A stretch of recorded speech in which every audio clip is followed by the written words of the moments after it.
All right, ladies and gentlemen, I do have a defensive breakdown coming up for you next. But I wanted to tell you people over here on YouTube, first of all, subscribe to the Patreon account. You're missing out on a whole lot of stuff. Y'all are really only getting a taste of the goods over here on YouTube. The full course and the full course meal is over there on the Patreon account for $5. And then if you want extra, there's some desserts over there too for $10. Damn, I'm fat. Listen to all these food references. But anyways, what I wanted to tell you guys here before we get into the defensive breakdown is that tomorrow, I know Wednesday nights at 9 o'clock, we typically bring you a live stream where we break down the upcoming opponent, do a little what to look forward to, what to expect from Missouri. I'm changing those, okay, or at least this week. This week we're changing that. There's some rumblings that JT Daniels might get on the field, taking reps with the ones, as Carson Beck is, as Dwan Mathis is, with Stetson Bennett now, day to day questionable with his shoulder, not being able to throw this week. So what I wanted to do is I wanted to bring you a full breakdown of JT Daniels. He's the hottest topic in the world right now. I'm going to show you why you should believe in him, and I'm going to show you why there's a pitfall into believing in him. He's a very high, low quarterback. It's either all or nothing, looks like a Heisman, or throwing 10 interceptions, fumbling 9 times. So we're going to show it all to you. And we're going to bring it to you tomorrow at 9 o'clock. So I wanted to let you guys know that. Thank you for being here. Thank you for watching YouTube. Like, subscribe, do all that good stuff. Tell your friends and come see us on Patreon, man. I'm telling y'all missing out. All right, ladies and gentlemen, welcome in. It is Tuesday night show. It's about 8 o'clock. You guys probably 9:15, 9:30, depending on what time I get this up. Obviously, it was a pretty rough day defensively for Georgia on Saturday against Florida. But you got to give credit where credit is due. If you guys watched last Wednesday's show, we told you straight up, like, look, I've got my own questions, or had my own questions, still have my own questions about Dan Mullen as a head coach. Had zero questions about him as an offensive coordinator. Knew he was going to eventually be able to score some points against this Kirby defense. Last couple of years, he's kind of struggled to put up massive amounts of points in bulk points. But this is a totally different offense this year that Florida has. They're far more explosive, averaging 42 points per game before coming into this. That's moved up to about 42 and a half now, leaving this football game after having scored 44 points. So obviously, you guys know, a rough game defensively, but a lot of this you have to, like I said, give credit where credit is due. A lot of this was Dan Mullen identifying areas of weakness in this defense and attacking it. And clearly from the very jump, he thought that he could get backs out of the backfield in one-on-one situations against these linebackers and win in those situations, and win quite often. And that's exactly what they did for the entirety of the first half, really, and even moving into the second half. So what you're going to see early in this football game is Georgia's going to get pressure. We're going to show you. They're getting after these guys. Sorry, when 5 stars text you, you kind of got to look at it. So they were getting pressure early, but then they started getting the ball out of their hands quickly to the running back. Georgia did everything to combat these wheels. They went from, defensive ends chipping the running back as they get out of the backfield. That took away from their pressure. They went into, zone, covered 3. That got beat with bad eye discipline. They went into moving the safety, rolling him down into the boundary, and playing man-to-man with the running back out of the backfield. Couple of missed tackles that we're going to show you there. So nothing really worked for Georgia Saturday on the defensive side of the football, despite a pretty solid start, right? You get off the field in the first 2 possessions, I believe, and then you turn them over for a pick 6 midway through the first quarter, I believe. So started out pretty hot, didn't end so hot. That whole second half was pretty bad. But I'll tell you what, going into this football game, if I would have told you as a Georgia fan and said, hey, look, you're going to hold Kyle Pitts to 2 receptions for 59 yards. He's going to be out the entire second half. But more importantly, you're going to hold Kadarius Toney to 5 receptions at about 49 yards, about 6 yards per reception. And the yards after the carry, I don't know how much we're going to show you of him tonight, because he really didn't do much. As soon as he caught the football, Georgia got him on the ground, which going into this, we thought those were the 2 biggest keys to Georgia having success against Florida. Stopping Kyle Pitts, they got him out of the game. And secondly, getting Kadarius Toney on the ground immediately. And they still whooped up on Georgia for the better part of 3 quarters. What does that mean?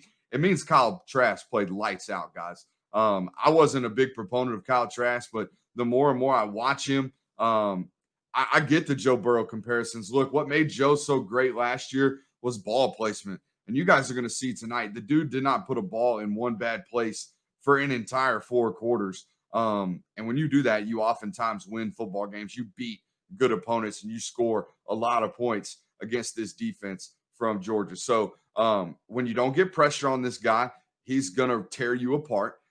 Even when you do get pressure on him, he got the ball off for the better part of the game. I mean, he was rushed to get the ball out, but Dan Mullen does a great job giving him quick outs, like not necessarily like speed outs. What I mean by quick outs is like you're about to get pressure. Here's your hot. He's right there in your face. Just get the ball out of your hands. Mullen does a great job of that. So, all in all, I really do feel like not only did Georgia get out executed in this football game offensively, their offense was terrible in terms of execution. The game plan was halfway decent, but defensively, man, yeah, there was some bad eye discipline. But a part of that, you can't just sit up there as a head coach and say in your post game press conference, "Well, we had bad eye discipline."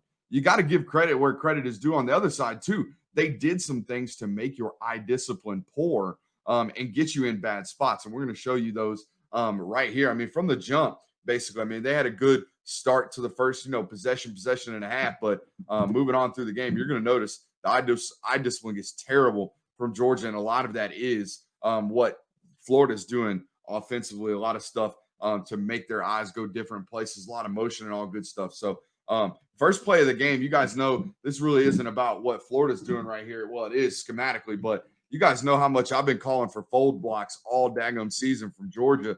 I don't understand this macho, offensive line coaching where we've got to manhandle everybody up front.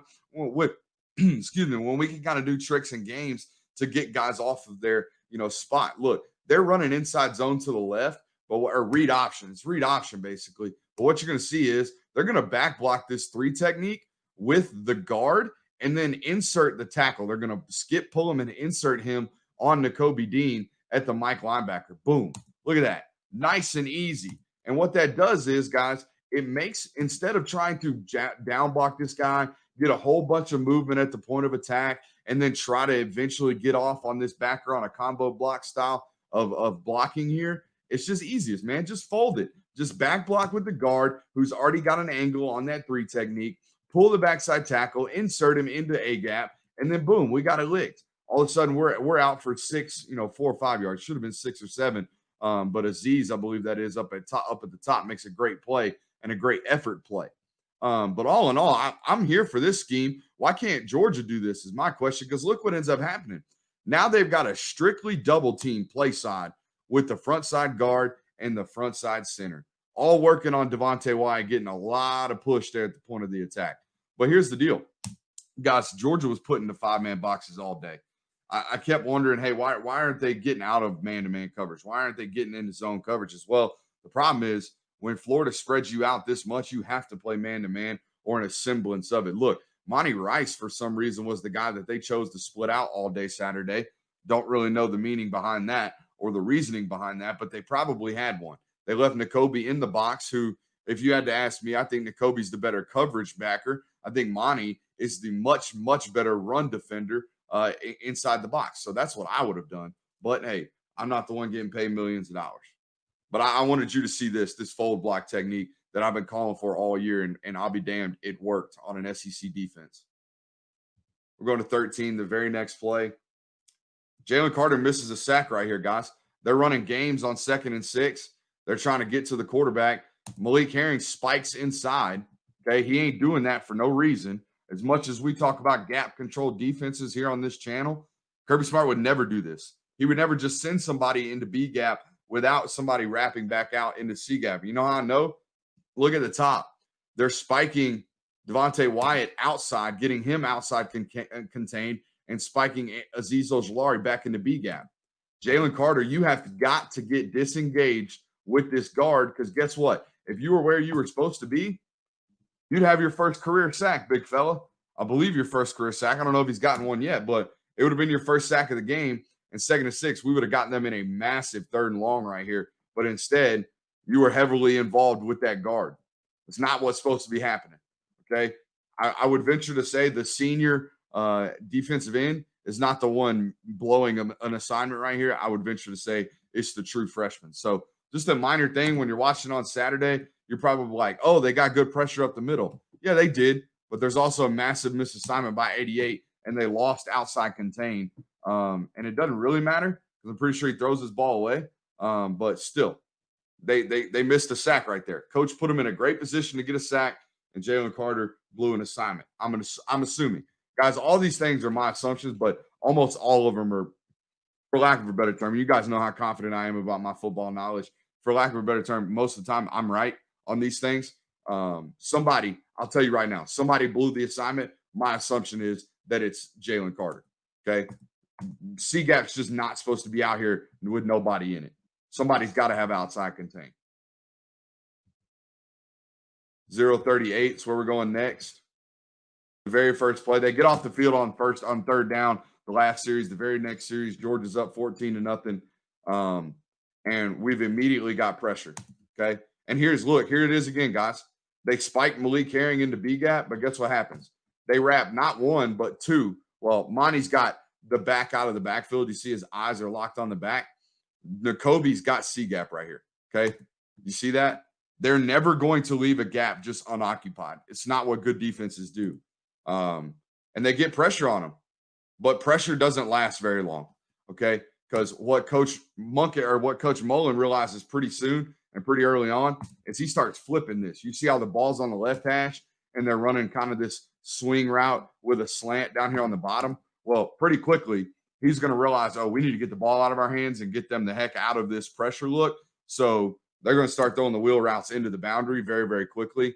And this ball should be caught 100%. Mark Webb's getting beat. The ball should be caught. It's not. Again, look at the ball placement, guys. This is why, I mean, this dude's playing lights out right now. You gotta call it what it is. He's got bad footwork because he has to. He's got no reason and nowhere to step into this football. He's taking a shot from Malik Herring, and then look at the ball placement. Bam. I mean, you cannot throw a football better than that, especially in the face of pressure. The dude is playing lights out, and he's got a shot at a Heisman Trophy this year because of it. 053. This is an over pursuit. I think this was a recurring theme early in the football game for Georgia. I mean, guys, we just can't over pursue this bad. And to me, it's Lewis Cine. Watch Lewis Cine right here. He is running all kind of this way towards this edge of the defense when he should be fitting outside right here. And guess what? The backside cut's right there for you, brother. But now you're too late. Okay, we took a bad angle. We're running this way when we should be fitting downhill outside. Guess what? Your teammates got that over there, buddy. Don't worry about that. Let your teammates do their job. Don't do it for them. Okay, Kyle Trask gets in there and gets a nice little block. It ain't a big block, but that's where the cutback comes from guys over pursuing. Oh, boom, cutback. Those dudes from Florida are pretty good, even though they don't run the ball great in terms of statistical categories. But, they still average, I think, 5.5 yards a carry right now this year. They just don't run the ball a lot. They like to throw the football. But when they do want to run the football, they can do it rather successfully. They're not terrible at it. Going to 220. Basically, tonight, guys, I'm going to show you the major plays where I felt like they really either effed up or Florida did something really, really good. Here's the deal. Let me explain stack coverage for you the way I know it. Inside guy always takes the inward breaking route. One of these three guys, I can guarantee you, every single time is going to come inward. They're going to run a slant, a drag, a dig, something. They're going to be running inward. One of these guys is going to push vertical. That is the deep safeties guy. And one of these guys is probably going to break outward. Okay. So Stokes is supposed to take the guy that's either breaking outward, running straight vertically down the field. I believe this is Chris Smith. Chris Smith's supposed to take the guy that pushes vertical the most. And then Mark Webb is supposed to take the inward breaking route. Watch what happens. So Mark Webb's got his eyes inside. All good. They're communicating. I don't know what tapping of the helmet means, but it means something. Nakobe Dean clearly has the back out of the backfield. And Mark Webb's looking where? In the backfield. Why? Why is Mark Webb looking in the backfield? Who's got this? Who's got the inward breaking route? Why? Why are we letting that happen?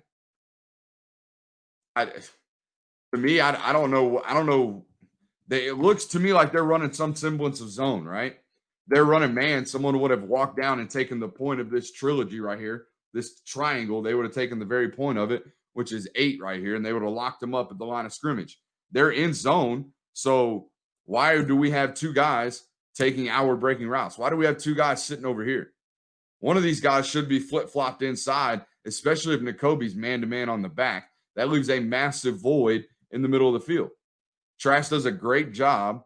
Okay, look, if this was any, regular old mailman or milkman, he's 6'5", guys. He's 230 pounds. Malik gets a good hand on him and can't bring him down. Why? Because he's big and strong. He is a mountain of a man. People don't realize how big he is. And then he just kind of lollippops one in there.